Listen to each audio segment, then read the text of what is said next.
Baik, Bismillahirrahmanirrahim. Assalamualaikum warahmatullahi wabarakatuh. Pada video kali ini kita akan membahas kasus 7, yaitu kasus tangki pencampuran. Ini sudah masuk ke apa? Kasus cerita ya, atau kasus apa? Yang sesungguhnya.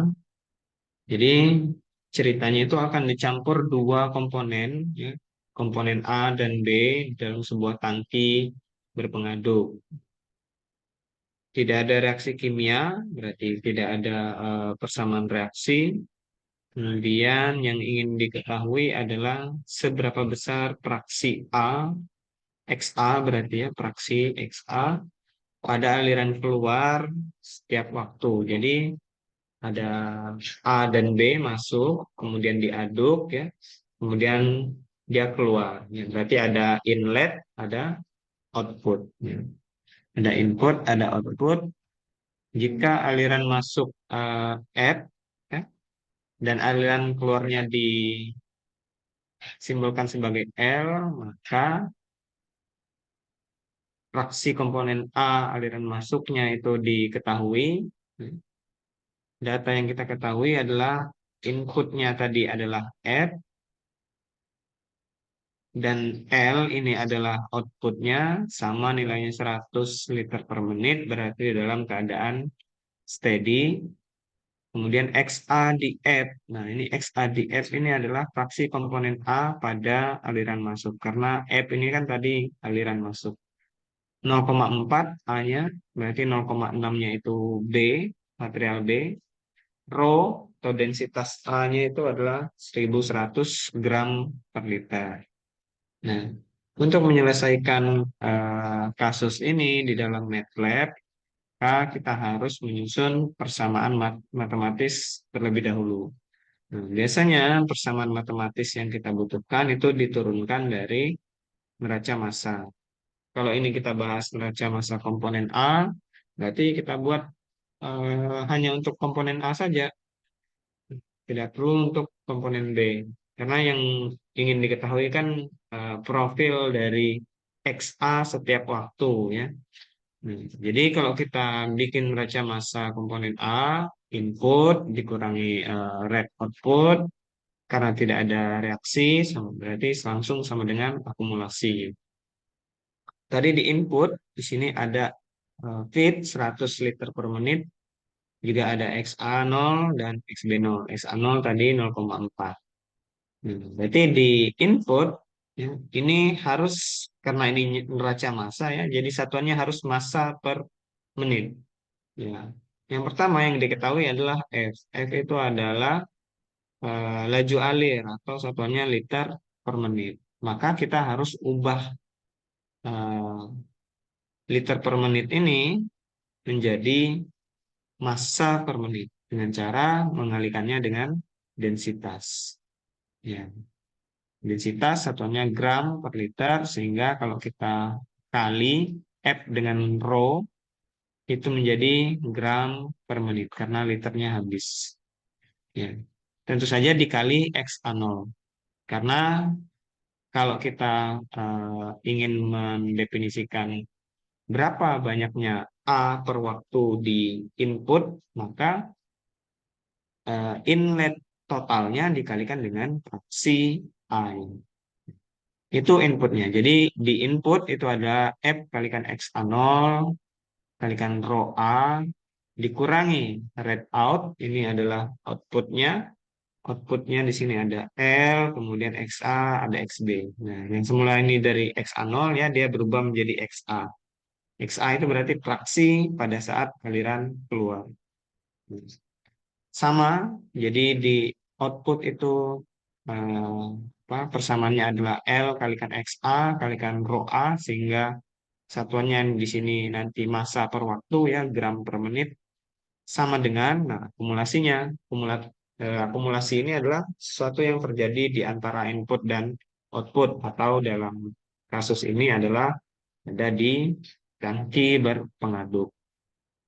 Kalau kita lihat di sini, diferensial dari PA kalikan XA kalikan rho A. Nah, kenapa seperti itu? Karena eh, apa diakumulasi, ini juga harus satuannya gram per menit. Sehingga kalau di pembilangnya ya, berarti yang atas ini juga satuannya harus gram. Karena di bawah itu sudah ada DT ya. DT itu range waktu. Jadi sesuai juga dengan yang ada di gambar ya.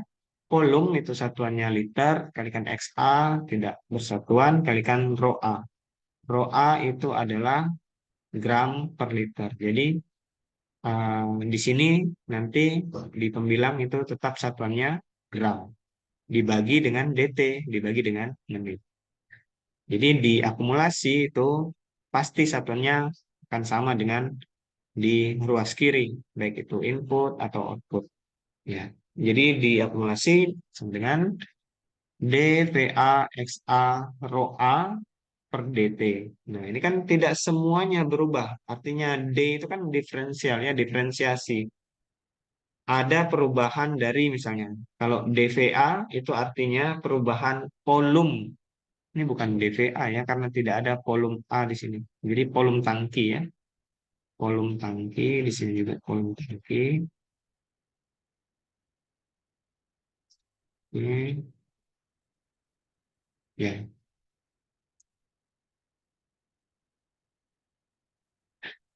ya. Jadi misal contohnya dV. dV itu kan artinya perubahan volume. Nah, sedangkan di sini tidak ada perubahan volume karena yang masuk sama dengan yang keluar itu kan sama tadi steady 100 liter per menit. Jadi yang tidak bisa berubah seperti V, seperti rho A ya, itu kan tidak akan terpengaruh. Nah, sehingga dia dikeluarkan. Sehingga persamaannya menjadi input kurangi output sama dengan rho A kali V dXA per dt. Artinya dXA per dt ini adalah perubahan fraksi A sepanjang waktu. dt sepanjang waktu. Nah, kalau kita lihat persamaan ini kan ada rho A di ruas kiri dan ruas kanan. Ini bisa kita cancellation atau dicoret ya. Nah, kemudian V-nya juga rows kiri dan rows kanan sama-sama dibagi dengan V ya. V di sini habis dan ini dibagi V. Tahu lebih mudahnya ini V-nya pindah ke kiri gitu ya. Ya. Sama dengan dXA dt. Nah, sampai di sini sebenarnya sudah cukup persamaan ini kita bawa kita bisa selesaikan di MATLAB. Ya, karena tadi nilai-nilai seperti F, V, X0, L itu kan sudah ada. Nah, kalau kita misalnya mau selesaikan ini secara analitis ya, maka kita bisa men- menata ulang persamaan ini. Misalnya kita ingin mencari waktu ya, mencari waktu. Berarti kan kita hanya butuh integral dari dt ya. Integral dari dt itu kan t. Nah, sama dengan integral dari eh, v dxa bagi dengan f x0 minus l xa. Dari x0 sampai ke xa diintegralkan. Maka kita akan mendapatkan waktu eh, untuk mencapai XA dari XA0. Ya. Tapi yang akan kita lakukan di MATLAB adalah kita ingin cari tahu DXA, nilai DXA per DT ini dari persamaan ini.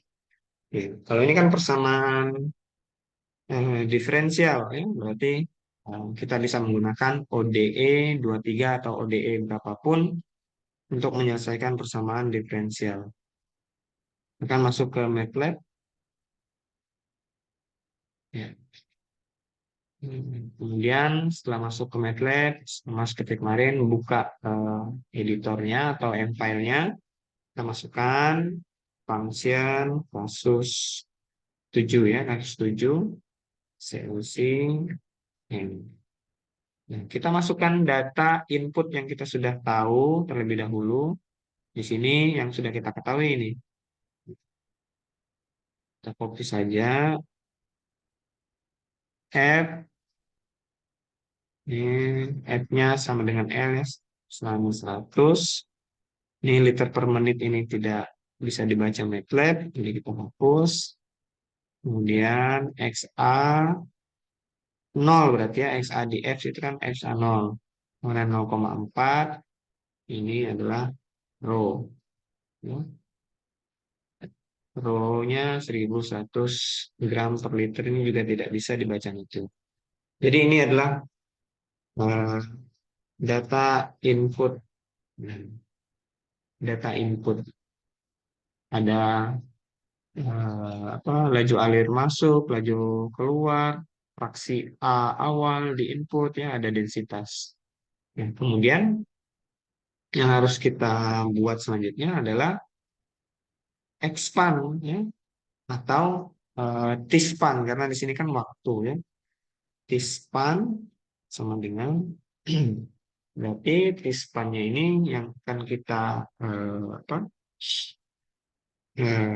cari misalnya dari 0 sampai 10 lah misalnya, 10 detik misalnya, dari 0 sampai 10 detik.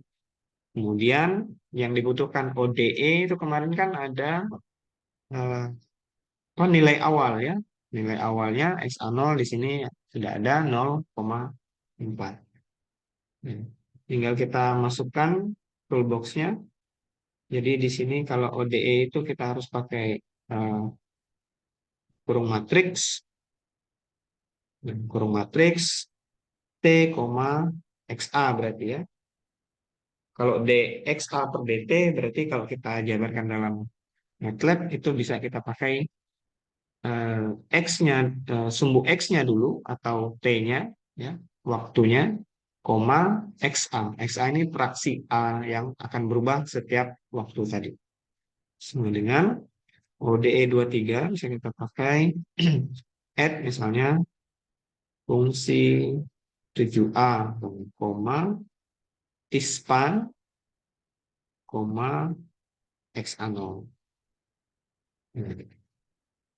Sudah selesai, kemudian kita buat sub function yang baru untuk mendefinisikan fungsi 7A. Ini tadi.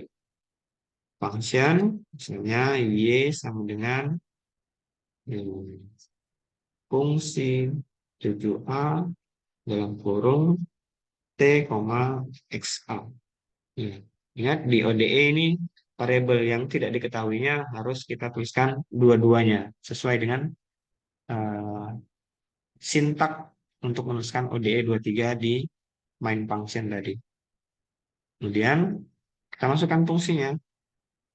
Fungsinya tadi adalah yang ini ya. Jadi fxa0 min lxa ini bagi v. Ya. Y berarti sama dengan kita buka kurung F kalikan xa0 minus L kalikan XA dibagi dengan V. Titik, titik koma. Ya, itu ya. Sudah betul persamaannya. Kemudian N. Nah, sekarang kita tinjau dulu. Di sini kan ada nilai F, kemudian XA0, kemudian L, dan V. Ini kan di sub function ini kan belum didefinisikan. Maka dia harus didefinisikan dulu. Ya. Harus ada data input ini dulu di atas persamaan ini. Bisa kita copy ini, seperti ini ya. Atau bisa juga kita memakai global. Global itu maksudnya memanggil data input dari main function ke sub function atau sebaliknya. Global, misalnya F, L, XA0, dan row. Mungkin row tidak dibutuhkan ya. Kalau sudah, globalnya ini kita kopikan ke bawah. Oke. Teruskan. Kalau sudah, menjalankan atau running persamaannya di desktop, samakan tempat filenya dengan tempat penyimpanan yang kemarin. set change directory. Ya, masih ada yang error. Undefined variable v. Oh, v-nya belum terdefinisi ya. Sementara di sini kita pakai v. Jadi di sini v kita harus tambahkan, misalnya volume tangkinya itu adalah 10 liter. Volume tangkinya 10 liter, di sini berarti kita temukan global v, bawahnya juga global v. Ya kan? Ya. Jadi dalam waktu 0 sampai 10 itu XA-nya 0,4 terus, ya. Tidak akan berubah. Kenapa ya? Karena tidak apa eh, keadaan steady ya. Kemudian apa, tidak ada reaksi dan juga persamaannya juga persamaan aljabar biasa kalau kita lihat. Ya. Nah, kita lihat dulu. Jadi kalau misalnya dalam keadaan steady state, maka idealnya dia XA-nya itu tidak akan berubah. Ya. Dari awal masuk sampai awal keluar itu pasti sama dengan yang masuk atau XA 0. Tapi dalam keadaan non steady ya, tidak ajak, ya. Misalnya L aliran keluarnya itu kita kecilkan menjadi 80. Maka sekarang nilai XA-nya dia akan eh, naik dari yang semulanya 0,4 ya, dari XA 0-nya 0,4 menjadi perlahan-lahan menjadi 0,5. Ya, karena apa? Karena aliran keluarnya semakin sempit sedangkan aliran masuknya itu eh, tetap ya 100 begitu. Hmm. Dari hasil ini kita bisa membuat plot sama seperti kemarin, cara membuat plot di MATLAB itu bisa kita gunakan identifikasi dulu figure one, kemudian tekan plot ya, T, XA. Kemudian di bawahnya adalah eh, X label ya. X label ini bisa kita pakai untuk memberi nama pada sumbu X. X labelnya ini adalah waktu, dalam kurung sekon misalnya. Y label ini adalah XA. Kemudian legend, legend bisa kita tambahkan. Hanya legendnya ini adalah XA ya, setiap waktu. Ya, atau legendnya tidak perlu kita tambahkan karena cuma satu apa garis saja ya. Ya, jadi ini gambar yang kita dapatkan profil XA, ya, perubahan XA setiap waktu apabila keadaannya tidak steady. Jadi sekitar 0,8 ya, 0,8 second XA yang keluar itu baru steady. Namun di awal-awal dia tidak akan steady terlebih dahulu. Nah, kalau ini kasusnya dalam keadaan tidak steady ya. Ya. Mungkin itu untuk kasus 7. Semoga mudah untuk dipahami. Saya kiri. Assalamualaikum warahmatullahi wabarakatuh.